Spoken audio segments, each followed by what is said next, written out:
I welcome Ms. Sweta Ramesh to start the session. Thank you, sir. A little bit louder, ma'am.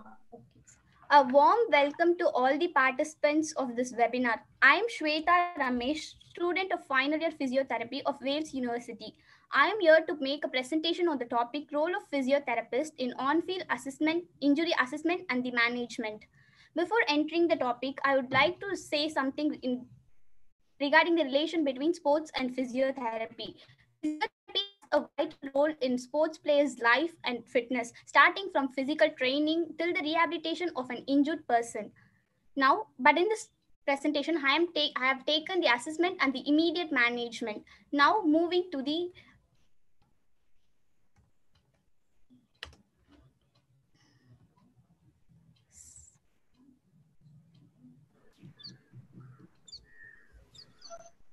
Shweta, yeah. Screen is not moving. You just need to click on the screen, okay? Okay, ma'am. Now moving to the introduction. Sports injury is nothing but injury to a player during an athletic activity or physical exertion, which may occur due to acute trauma or repetitive stress. It can affect both soft tissue and hard tissue. Now to the incidence. Among sports injury, minor soft tissue injuries are most common, accounting about 95%. Among the soft tissue injuries, sprains and strains have the more incidence rate, followed by fracture, which accounts about 5 to 6% of total sports injury. Here the picture shows common part of the body which are affected, starting from ankle with 15%, knee with 9%, fingers with 12%, face with 7 and head with 14%. Next slide says about the classification of sports injury. Sports injury is usually classified into two based on the causes and based on the tissue involved. According to the cause, it is classified into three, that is direct, indirect and overuse injury. And according to the tissue involved, it is classified as soft tissue injury and hard tissue injury. Basically, there are three types of tissues in our body: soft, hard and special. In soft, it includes muscles, ligaments, tendons, skin, deep fascia and fibrocartilage. In hard tissue, it includes bone, joints, articular cartilage. In special, it includes brain tissues, eyes, nose, organs, teeth, blood vessels, etc. Next, we are going to see in detail about each of the injury. First is the direct injury. Direct injury is injury due to external force. That is, for example, during a collision, it can lead to fracture or dislocation. Next to the indirect injury, which is due to a internal force. That is force created within the player during an activity due to poor in technique or overstretching. For example, uh, improper landing after a jump can result in ankle sprain. Next is the overuse injury, which occurs due to repetitive and excess stress to the bones and soft tissues, which may lead to inflammation, irritation of the soft tissues, or cracks in the bone. One of the example is uh, stress fracture. Commonly, little or no pain is administered in the first, but following the activity, it causes pain, which is a common sign. Next to the hard and soft tissue injury. Soft tissue injury is injury to the soft tissues like skin, muscle, tendons, ligaments, and cartilage. That is injury to any part of the body except teeth and bone. One of the example is ankle sprain, hamstring strain, etc. Next to the hard tissue injury. Hard tissue injury is injury to a bone, which is usually less common than soft tissue injury, but more severe. Next to the causes of sports tissue injury. Sport tissue injury is classified, causes are classified based on the intrinsic and the extrinsic factor. Intrinsic factors are factors that are related to an individual's anatomical, biomechanical, physiological and pathological characteristics, like commonly which includes misalignment of the body, laxity of the joint, muscle fatigue, muscle imbalance, etc., which leads to change in normal biomechanics, which can lead to an injury. Other factors like age, pre-existing injury, lack of nutrition and hormonal levels are also other intrinsic factor causing the sports injury. Next is the extrinsic factor. Extrinsic factor is factor that is outside the player's body. That is environmental factors like change in playing surface, uneven surface, playing in too hard or too soft surface, sudden increase or decrease in the frequency, intensity, or duration of the training. Other factors like improper footwear, improper technique, inadequate stretching or warm up can lead to major soft tissue injuries. Next, here are some of the list of common sports injuries according to the individual sports. Among the below mentioned sports, football has the higher incidence of injuries. Some of the injuries listed here are ankle sprain, hamstring strain, muscle pull, which is common in hamstring, quads, and calf. Next comes the shin splint, which occurs due to sudden change in activity or excessive running and improper footwear.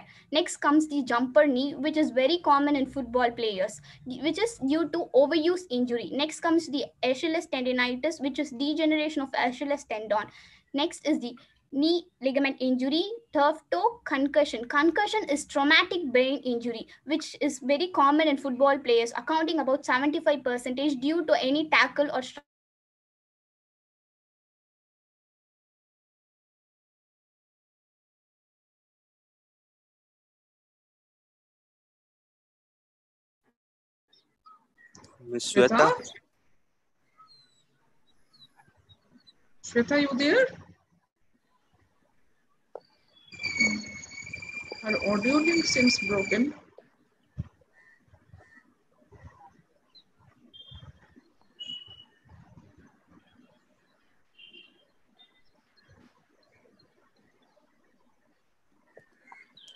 Let's wait for a few minutes and then Rupesh, you will call him. No, Call her her, okay? screen is here, so she is not Yeah, here. yeah, see, Also gone. she's got disconnected. Is she joined? Just got disconnected fully. Okay, I think she will join. Yeah, of course. Yeah. I'll speak. Okay.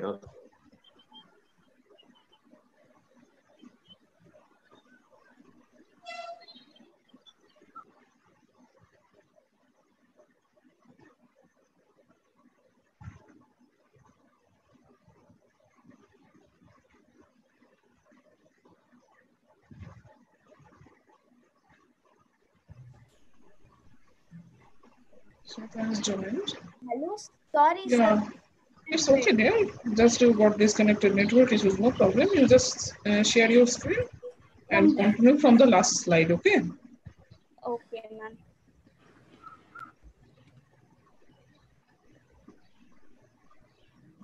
Question blue with the slide you were speaking. Yeah. From Please cost, continue. Hello. from Next cost, slide. Next slide. That Next football slide. incidence rate was higher, you said, no? Yes. Yeah. Then Achilles tendon, you came to Achilles tendon here. okay, sir. Next slide, Achilles tendon. Okay, sir. In football. Yeah. Next comes the turf toe, which is due to repetitive pushing of big toe forcefully. Next comes the concussion, which is traumatic brain injury, which is very common in football players, accounting about 75%. Next come the athletes. In athletes, runner's knee is very common, which occurs due to irritation when patella rest on the thigh bone during running. Next is Achilles tendon, followed by muscle pull. Hamstring, quads, calf, and groin are common. Next come the plantar fasciitis. The common cause is unknown, but it may occur due to tight calf or eye arch. Shin splint. Then IT band syndrome. IT band syndrome is inflammation caused due to IT band rubbing on the knee. Next is the side stitch, which is nothing but muscle spasm of diaphragm due to strenuous exercise or running which increases the abdominal pressure, which leads to muscle spasm of diaphragm. Next, again the turf toe. Next sport is cricket. In cricket, we can classify according to the batters, bowlers, and wicket keepers. In bowlers, rotator cuff injury, shoulder impingement, elbow injury, and fractures are common. Low back pain, ankle twist, hamstring strain, and knee injuries are common in batsmen. Low back pain is also common in batsmen, bowlers, and wicket keepers. In wicket keepers, calf injury, cramps, and groin and finger injuries are common. Next to the sport volleyball. In volleyball, rotator cuff tendinitis is very common due to overhead activity. followed by finger fracture. Next comes the ankle sprain due to ankle strain. Next is the ACL ligament injury. Next, low back pain and jumper's knee. Next is the basketball, in which jumper's knee, turf toes, ACL tear, knee tendinitis are common. Next, in weightlifting, blacking out, shoulder impingement syndrome, cramps are very common. Cramps occurs mainly due to dehydration and compression during initial stage of lifting. Blacking out is nothing but dehydration and caused due to restriction of blood flow to the brain. Next, in boxing or kickboxing or karate, concussion is common. Again, as I said, concussion is traumatic brain injury. Next is the wrestler's ear. It is a deformity due to blunt trauma. Next is rib fracture. Next is nose injury. Next topic is assessment. Assessment is important to prevent the further injuries and to give immediate care and primary care. On-field assessment is further divided into two parts, primary assessment and the secondary assessment. Primary assessment is done when there is no life-threatening condition to the player and there is need of immediate care. This survey should be done within from 2 minutes to maximum of 10 minutes. The player should not move during the primary assessment. Primary assessment is done to ensure that any primary survey is needed. If yes, we should call the emergency service and proceed with the primary care. If primary survey is over, next we can go to secondary assessment. In secondary assessment, we should perform to the player who are conscious and not under the immediate threat. Rapid toe to head assessment is done in order to find the further complications. Next, in detail about the primary assessment. In the first step in on-field injury is management of threat to the life. That is through DRABC procedure. DRABC procedure is also known as primary survey, which helps the therapist to find whether there is need of primary care or call of emergency service. The elements of primary survey include danger, which indicates D, which is the first element, which helps the therapist to know whether the patient is not under a dangerous situation. If yes, the patient should be moved out of that player. The player and the therapist both should be safe for next process. Next is the response. Response is from the player. This is assessed using AVPU scale, that is alert, voice, pain, and unresponsiveness. Alert indicates whether the player is moving or not. If not, we can proceed with V. V is voice or verbal. It is done by giving verbal response and getting a response from the patient. Verbal response from the therapist should be loud and clear.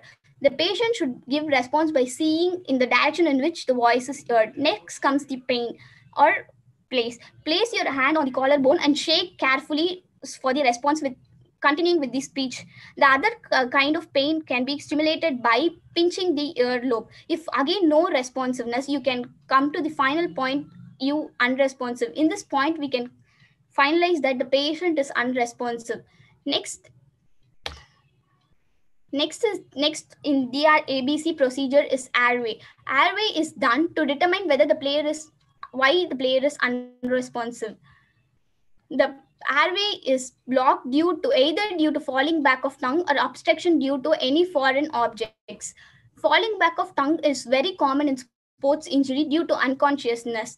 Falling back of tongue is cleared by positioning the patient in supine lying with head tilted back and opening the mouth with the fingers. Next is the obstruction due to any foreign objects. It is done by Heimlich maneuver. I'm showing a video of Heimlich maneuver. Heimlich maneuver is also called as abdominal thrust. It is done by strong pressure over the abdomen between the navel and the rib cage to expel the object out. Here is the video. Maneuver with your other hand. Put one hand on top of the other. Okay?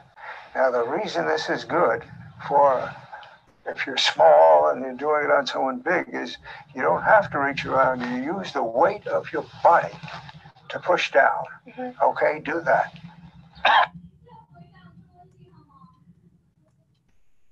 The video shown is regarding the Heimlich maneuver, which is done for removing the obstruction due to foreign objects. If the airway is intact, we can move to breathing. Breathing is usually checked for 10 seconds. It is examined by placing the hand on the chest, feeling for the breath, hearing the breath, and watching for the movement of chest as indicated in this picture. Next, if there is no signs of breathing, you can start with the cardiopulmonary resuscitation. It is CPR. It is a procedure of artificial ventilation with chest compression to maintain the circulation and breathing. If the breathing is normal, we can proceed to circulation. Circulation is checked for 10 to 15 seconds, which is usually checked through carotid pulse because it is large artery and easily located. It is also done by capillary refilling. Capillary refilling is done by squeezing the nail blood or hyperthermal eminence. Capillary refilling should be occur within 2 seconds. If not, the circulation is not intact. If all this DRABC procedure is intact, you can move to the next secondary procedure. Nope. Two tapes. Two tapes is nothing but a common format used in on-field injury assessment. On-field injury assessment. It is used to determine whether there is need of any primary care or the patient can receive to the activity. First T indicates for talk. Initially, the therapist should talk to the patient regarding the injury, what kind of injury, and where does the injury occur. Next comes the observe. We should observe for both the sides, that is the affected and the non-affected side, and look for deformity and swelling. Next T in two tapes is touch. We should touch and feel for tenderness. Next, compare with the uninjured side.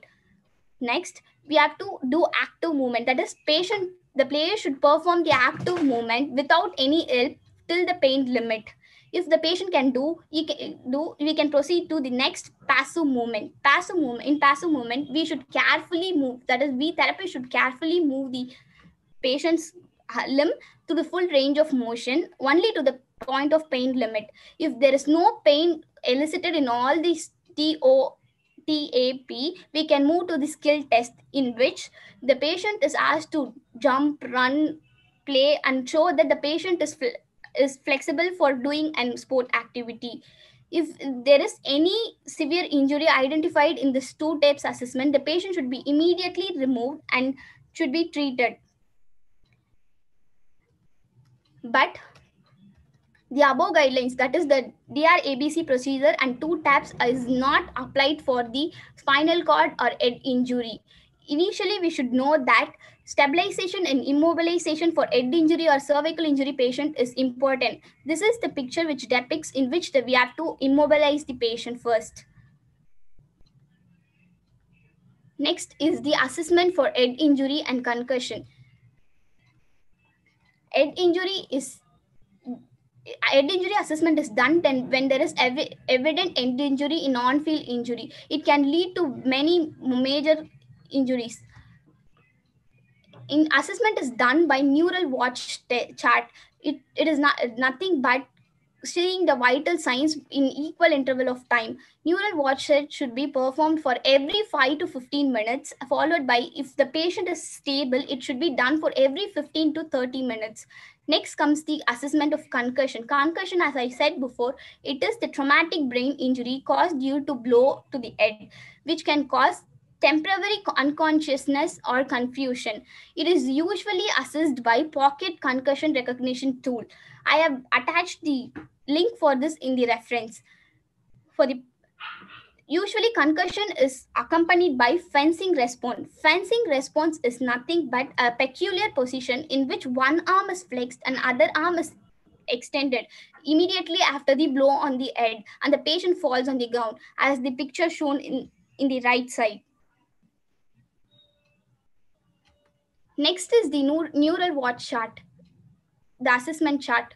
Here we have to check for vital signs, consciousness, speech, awakeness, non-verbalness, pupil reaction, ability to move, and sensation. This should be taken in equal interval of time. This is mainly to know the vital signs of the patient during till the emergency care is arriving.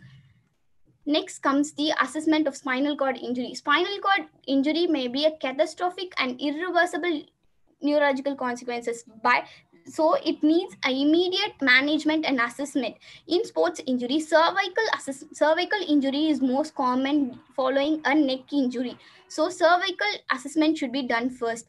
On-field cervical injury is classified into two based on the conscious player and the unconscious player. In the conscious player, the player is asked to stick out the tongue and squeeze the examiner's finger. If the patient is able to respond to it, the patient is not in cervical injury, but if S is classified to be under the cervical injury. Next come in unconscious patient, we have to give painful stimuli so that he is responding by moving the limb. If not, it indicates severe cervical injury. Next moves to the assessment of bleeding. Bleeding is very common in sports on-field injury due to various traumas. This assessment is done mainly to prevent the damage and to prevent further excessive blood loss, because excessive blood loss can lead to stroke. According to the injuries, their wounds, that is bleeding characteristics vary. For example, laceration can lead to external bleeding, contusion in internal bleeding, abrasion, slow bleeding or oozing on the surface, fracture leads to internal bleeding. Hemodynamic stability should be maintained in case of bleeding by applying strong force on the injured site. Other technique is tourniquet. Tourniquet is nothing but a strap which is tied above the injured site to prevent excessive blood flow, which is indicated during major artery injury. Next, moving to the heat injury, which is very common in sports injuries. In heat injury, heat exhaustion and heat strokes are very common, which is considered to be life-threatening. In heat exhaustion, severe sweating and rapid pulse will be there. But in heat stroke, lack of sweating, which can lead to unconsciousness. So heat stroke is more severe than the heat exhaustion. The diagnostic keys for heat injuries are high body temperature and absence of sweating. The body temperature should be above 42 degrees Celsius of oral body temperature. Other signs of heat injuries are muscle cramps, excessive fatigue, loss of coordination, headache, dizziness, nausea, vomiting, and decreased reaction time. Next comes the positioning during assessment. Positioning during assessment is very important, because usually the player is left in position in which he is found till the primary assessment is over. But following that, if the patient is conscious and in prone lying with respiratory difficulty, immediately the therapist should reposition with the help of spinal board and log roll the patient to restore the airway. This recovery position is indicated when there is emergency situation like nauseating, vomiting, fluid drainage from the mouth of player with normal breathing. This picture shows the recovery position. Next comes the management. In management, as we all know, on-field assessment management includes riser and no harm. We all know why should we give we know riser should be given, but we do not know why it is given. Rest first in R indicates rest, which gives rest for the injured site to reduce blood flow and for further assessment. I indicates the ice, which is the effective way to reduce pain and muscle spasm. Icing should not be given directly over the skin. It should be given in every interval of 20 minutes with every 2 hours. Why ice is given? Because it helps in vasoconstriction, so reduces the blood flow to the injured site and less swelling. Next comes the compression. Compression is given with the help of elastic bandage, which is also given again to reduce bleeding to the tissue sites and swelling. Next, elevation. Elevation to the injured part is given above the level of heart, which is done by which helps to reduce the blood flow to the injured site, which also helps in reducing the swelling. After giving RICE, that is RICE, we have to refer to the qualified physician or orthopedician for definitive diagnosis. After giving RICE, we have to give no arm, that is indicate no arm. No arm is no heat, no alcohol, no running, and no massage for 20 after 72 hours of injury. Heat is not indicated because it increases the blood flow to the injured site, therefore increasing the swelling. That is why icing is indicated immediately after the injury. Alcohol should be avoided after the 72 hours of injury because it can lead to increased bleeding and adding of the toxins over the injured site, which can delay healing. Next comes the running. We have to running and avoid running and other form of exercise for 72 hours because it causes tissue damage due to overloading to the area. Next, finally, the massage. Massage should be avoided in the initial stage but can be performed in the later stage because in the initial stage, it increases bleeding, swelling, therefore delaying the healing. These riser and no harm is not applied for the hard tissue injury. It is applied only for the soft tissue injury.